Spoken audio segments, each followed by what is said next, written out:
Good evening, good evening. When it's Tuesday, you know it's the Raw Leadership Talk. And today we are so glad, thankful to God for another opportunity to connect with you and to enjoy, even as we learn together, the impact of belief system. And though we feature Jacky, Wegoki, a mentorship coach, a career coach, together with us in this final week of the month of April. Where are you watching us from? We'll be glad to hear from you even as we listen to Hande Messiah, Water Music. Where are you watching us from? Get ready for the impact of belief system. We're going to learn a lot today. And I hope you have your notebook with you, even as we engage Jacky in this particular journey of the mentorship series, the impact of belief system. Are you watching us from Nairobi and its environs? Or as they say, the disease-infested zone, the 5 counties? Or you're watching us outside the disease-infested zone of Kisumu, Nakuru. I mean, not Nakuru because it's part of us, but Mombasa. Caroline Wanga says she's tuned from County 001, that is Mombasa. Where are you watching us from? Glad to be here, glad to be here, glad to be here today. In a moment, we will dive into our discussion, our topic of discussion.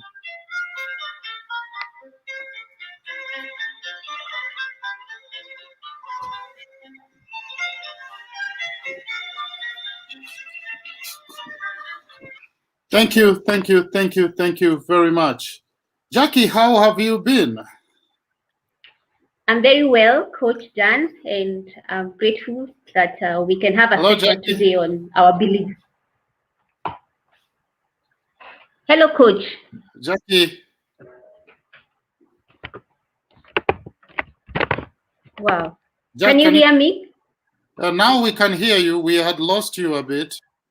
Okay, sorry about that. Sorry. How have you been? I've been well, and yourself? I'm glad we have connected again on this platform. Salem Larot, thank you tuning in from Nairobi. We are glad to have you here, Salem. And Jacky, wonderful to have you here today, even as we discuss the impact of belief system based on my book, Eradicating a Poverty Mentality. But then, Jacky, let me hear from you. Are beliefs bad or good? Are beliefs bad or good? What do you think? Thank you, Dan. Maybe I could start by saying that beliefs are something that we consider as acceptable in our lives, or something that is considered almost as like the truth, and it forms our mindset. And you'll find that our beliefs, they can be good or bad. And this is why I think they can be good or bad. When I think about the bad side, it's when I think, for example, I'll give an example of growing up, and you find like as we grow up, for example, as a school child, where because of the fact that I am not performing so well, maybe academically, I start thinking actually that I'm not as gifted as a desk mate who is actually really performing very well. Maybe she's or he is an A student, and possibly I am an C student. And so I start forming this perception in my mind that I'm not as good as my desk mate, just because of maybe, and it could even be a subject. And I continue having that as a student in my mind until for sure I start feeling now I'm not good enough, and so the comparison issue comes in, and I grow up with that to the extent that it affects me throughout my entire school life, to the extent that I don't even work so hard. I leave it like to fate, that it was said I'm not good, and it has been proven, so I don't even put any effort in it. And I think that really affects us, and we can see how a perception actually becomes a belief. So in that way, I would say that beliefs can become bad, especially when they stagnate our progression. On the other hand, beliefs can be great. Like when I think about the belief that some people have, that I believe in a second chance, that if I fall, I can wake up and try again. You can see that is a belief that helps you to progress, and that helps you to know that I can still bounce back. Yes. For Christians, we can think about like the belief in eternity. It helps to define exactly how do I live as a Christian, or how do I live based on my faith, even for the Muslims, you see. So those ones will be great beliefs, and I know we'll be diving more into this, because such a belief will help you to know that at the end of the day, I would want my character to be this, and these are my values, and that will be a guide towards the life that you're living. I think that's a very, very fantastic start and explanation of beliefs that you have brought out there. Faith Mwende tuned in from Nairobi. Welcome, my sister, to the Raw Leadership Talk. We keep it raw here, and we keep developing each other. Oh, Dr. Peggy Elliott, all the way from USA. How are you, ma'am? Thank you very much to see you here. Now, what could be the negative impact of belief system in Africa? You know, we seem to be battling. We are not short of beliefs in Africa. We seem to have a lot of beliefs, I guess, more than any other continent in the world. But what could be the negative impact of belief systems in Africa? Yes, and I'll emphasize again that really you find everyday belief makers, because that is what forms even our choices and the decisions that we make. And unless we are very intentional to notice that we have so many beliefs, and that's why Coach was saying belief makers. So let's come to Africa, for example. What are some of our beliefs? I'll give an example of sometimes, for many of us, we find we are so overconsumed with the love for foreign things that sometimes we don't see what we have here as resources. And so we find, and I like the way you put it, Coach, in your book, Eradicating the Poverty Mentality, where you're saying, we do not realize what we have. We forget the bakery within us. That is what we really have in our hands. And we're always thinking of the scarcity. And so we find, even as in Africa, even as leaders, sometimes we don't utilize the resources we have here to make us become even a better continent. And yet we have so much resource. Look at our coffee. Our coffee is a great asset for Africa, or even for our country, Kenya. But this is the same coffee that will be exported. It is going to be processed and branded and then brought back to our country. And we are buying it like it's, you know, the foreign with this brand, you see. And so we are looking at, we are not thinking how much more creative can we become so that we're able to do this processing ourselves. And that's one of the negatives. The other negativity I keep thinking about is the fact that we have been so overconsumed by the fact that we were said to be a third world. And I was even thinking, if we were told we are fourth world or fifth world, would we take it? And it looks like we have accepted. And I say this looking at the fact that it is said when we were starting up after colonization, we were at the same level with countries like Singapore. And people know this story. But today we don't, our GDP is not comparable to Singapore. And you ask, we have to ask ourselves, what went wrong? What is it that we did right, we did not do right, that at least we cannot be anywhere close? And the question is, could it be that we have been so overconsumed by this scarcity and this belief that we are a third world, that now we depend on so much on aid and wait for funds to come, yet again we don't realize we have so much potential even within us. Wow. Yes. And growing up, let me give an also think for our time, at least now I'm seeing it change. But I remember growing up, there was this issue of the white collar job. And so even as we went to education, we knew that I want to finish education and become employed. And it's not until now we are seeing the problem of the jobs in terms of the jobs that we have to be creators and not just consumers. That now we are starting to pick up the mentality that, yes, we need to start thinking, how can I get self-employed, or how can I create and be more of a producer than a consumer? Yes. Getting to be producers, changing our mentality of consumption and become producers and begin to process our own raw materials so that we can present them before the market in the world as finished product, instead of exporting them and then they come back as finished product, branded as if we don't know them. Thank you very much. Very wonderful thoughts coming in. Judy Mugera tuned in from Kajiado County. Thank you very much for coming in. Talk to us if you have any question that you want us to discuss or you have an opinion. We welcome your opinion, your observations, your ideas. Those are the things that make the Raw Leadership Talk raw and just for you. Do you think, Jacky, that we have any beliefs which have held us captives in this side of the world? Based on what you have spoken about, do you think we have any beliefs that have held us captives? Yes, and maybe to expand on what I've just said now, like the third world, you see that has already held us captive, that we have to depend so much on borrowing that sometimes we don't utilize the creativity that we have. And I always love when I think about the creativity we have so much potential. I mean, we have seen even our own migrating to other countries to look for jobs, or they get the training here and they will migrate to a country that they feel the opportunities are better. But now coming to your question, what are some beliefs that have held us captive? Let me think African here. Yes. And I think in terms of some areas in Africa, we see, for example, believe in terms of the circumcision, like for girls, for young, for this. And I think this is a tradition that has also kept us really backward when you look at the negative impact of that. We are glad that it is being phased out, but there are still areas that we are still struggling to have that phased out, because we have seen what impact it has. Then we look at now, coming back to like my country, Kenya. I'm thinking in terms of even the ceremonies we have. It can even be weddings, functions. Some of these functions are so traditional that we don't realize again. For example, when it comes to the amount of money that we need to use, yet sometimes these funds are limited, but we overdo it because of maintenance of a social class, sometimes because of the tradition.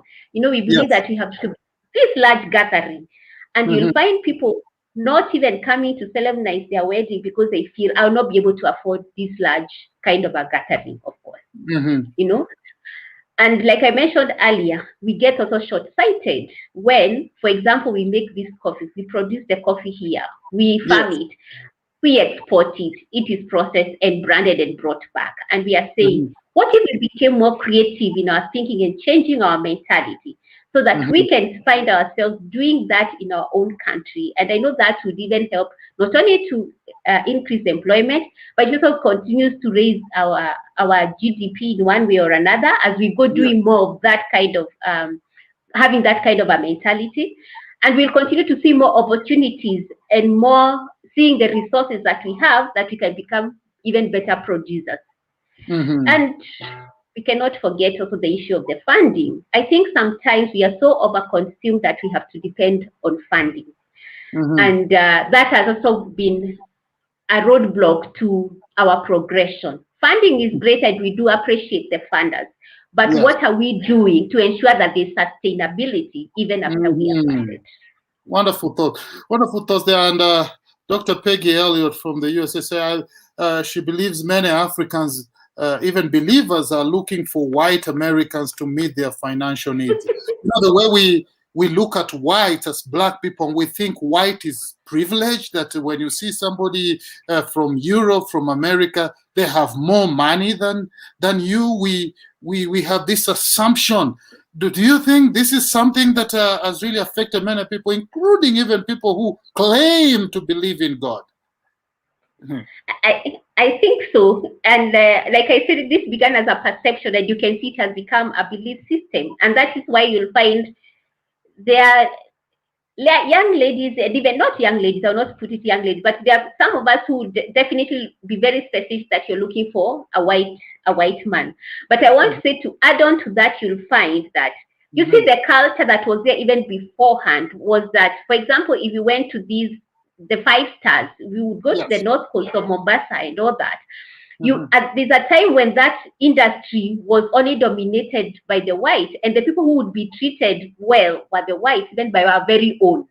It's not until recently we have found that people, even the hospitality industry, they are appreciating that actually the local, the local industry and the domestic tourism is also was doing great. Were it not for the season that we are in, this COVID season.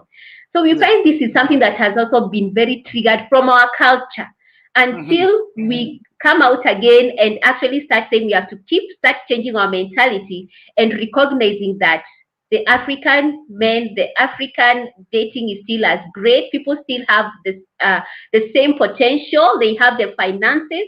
And we also locally start also appreciating each other as at that level. So it requires quite a lot of mentality change. And that's why you also find we want to leave the country for some of us, because we want to go to a country where we believe that you have a higher likelihood of meeting the white, or now the opportunities are more in those countries. And so we stop, we almost automatically say in our minds, my mindset is that there are no opportunities here. And the minute I get out, it is almost like I'm so certain the grass is greener that side, which we have had from those who have been honest with us. Yes, there are those who have found such opportunities that have driven them forward, but there are those who confess and say the grass is not really greener on the other side. They would love to come back. There is much more better potential based on what they are doing here in our own country, for example. Thank you very much, ladies and gentlemen. We are doing the Raw Leadership Talk on this 27th of April, this being the last of the Mentality Change series, featuring Jacky Wegoki, a career and mentorship coach. Glad to be with you. Alberto Nyakundi Amenya says powerful enough. Powerful. And we are glad to have this discussion, especially about Kenya, about Africa. We got to create our own narrative, our own story, and begin to change our own mentality to move ourselves to the next level. Jacky, what is your personal story as far as battling with negative beliefs is concerned? Do you have a personal story how you battle with some negative beliefs and how you have overcome that? I think I do, and I would say I also think that everybody has a negative side of the beliefs that we have.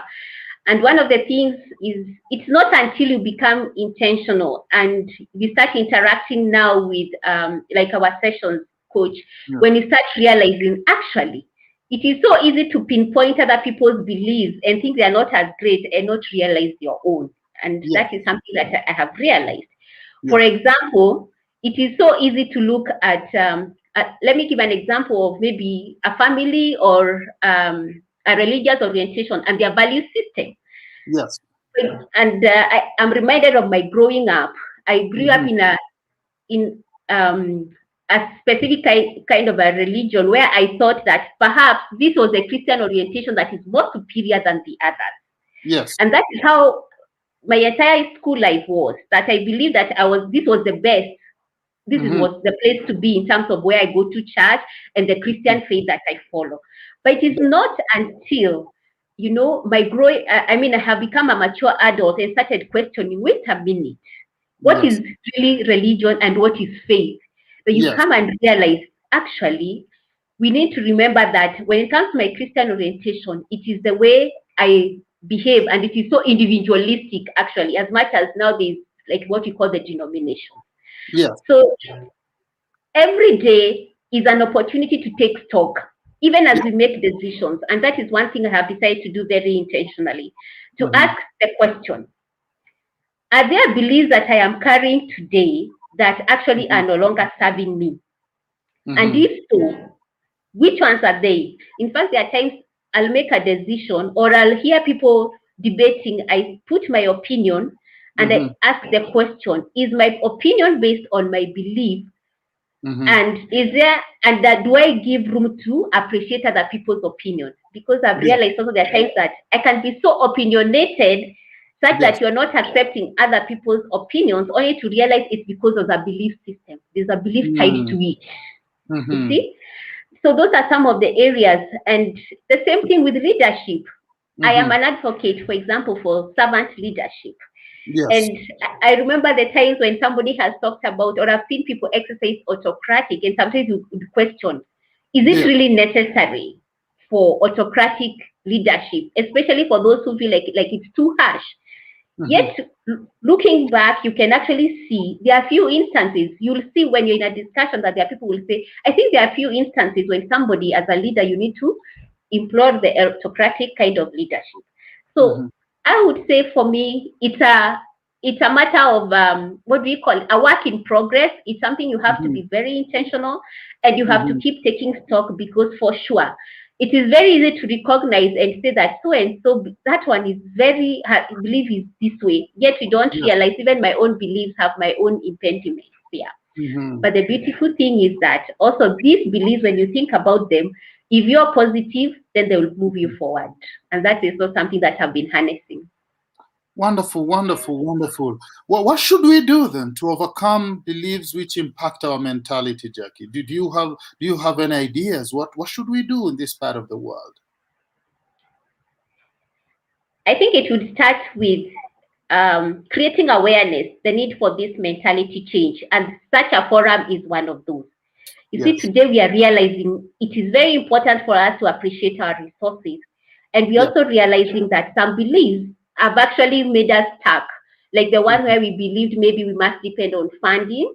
So that even as we receive, for example, the funding, you're asking yourself, how do we sustain ourselves then later? Or how can we empower ourselves so that we are actually the funders the next time? I mean, we have seen nations that were once being funded and now have become self-reliant and they are funders. So we must also keep, so there's the awareness creation through this forum.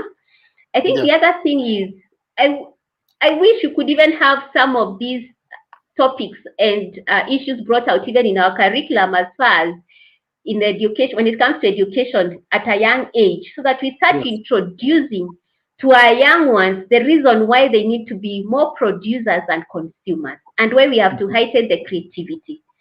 So that even as they take up the courses they take, they already have an awareness that this is where I need to go. I need to stop thinking that I must be employed. I can actually be the employer. And then thinking of it also, I've realized sometimes we have a lot of negative talk and about even our own nations, because of statements like maybe Africa. I mean, Africa is a caste continent, a black continent. Again, we must change that mentality. And it always reminds me how many times we are being asked, are you good enough? I mean, at that times you don't feel good enough, and we are reminded you are good enough. Just keep working on it to become a better version of yourself. And so we can change the story of Africa and say, yes, we may not be the greatest, but we are in the progress of becoming good enough. I mean, we are good enough, we're in the progress of becoming better. So we must change our perception to see Africa as the land of also opportunities, as a land of people gifted just like any other people are gifted out there, as a place where we can be producers like any other producers, and also see we can become funders because of the resources. I mean, look at countries surrounding us, the Congo, Kenya. There's so much, for example, mining that happens, but are we making the best use of what we have? And of course, so much more. Thank you. Now, as we conclude, Jacky, what are your final thoughts? What would be your final thoughts as far as this topic of the impact of belief system is concerned? What would you want to tell our viewers today? It is very critical that we come and re-examine our belief system. And I'm talking to us either as individuals or even at family levels, because you realize our belief systems are mindsets that were formed, a lot of them in our childhood, by the way. And some of those that were formed in our childhood may actually not be serving us greatly, and yet we are still hanging on to them. I was just thinking about something just came up about, for example, the issue of dowry, and for example, where we place dowry even in Africa. And sometimes again, you find there are places where marriage may not happen because dowry has not been paid. Perhaps those are the kind of beliefs that we need to reevaluate. What is a better way of doing it? If they're not serving us, how would we still achieve an objective of harmonizing these people, yet without pushing some to feel like they are so desperate? Yes. You know? Then the other thing is that as we examine, I mean, it takes an individual to see their own beliefs, because Yes. the beliefs will be part of the decisions they make. They'll be actually form part of the choices they make. For example, it is my belief that will make me decide, for example, what do I value? For example, what do I see success as? Do I see success as material wealth only? Or do I see success in terms of the happiness, the peace within a family, the purpose? And that is what will enable us as a family, not only as an individual, but also as a family, to make decisions that are sober. Otherwise, I can have the belief that, for example, I think so and so's career is better than mine, and I find I do not live a true life, a life true to myself. I'm living somebody else's life. So again, that is really very, very critical that every day, let us make it a conscious effort to keep examining our choices and ask ourselves the question, what are my beliefs like? And of course, I cannot forget to tell the audience that beliefs will cause a lot of disturbances in our minds many times. Yeah. And sometimes those disturbances are even uncalled for, or you find that you're thinking something negative which never happens. You're thinking it will happen and it will never happen. How lovely if we could learn to keep track of these beliefs and start seeing and ensuring that our beliefs are driving us forward, our beliefs are making us progress, and they're not doing the reverse. And in case we find the reverse is happening, it's coming back and realizing the need for mentality change. Finally, let us hold our hands together to create awareness that indeed we can change our mentality and build a better Africa, a better continent, and continue to empower one another for the better of not only Africa, but for the world. Thank you very much. Thank you very much. Wonderful thoughts. Wow, wow. What a better way to close the Raw Leadership Talk today.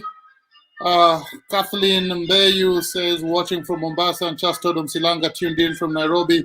Thank you very much. This is what encourages us to keep appearing here every Tuesday for the Raw Leadership Talk.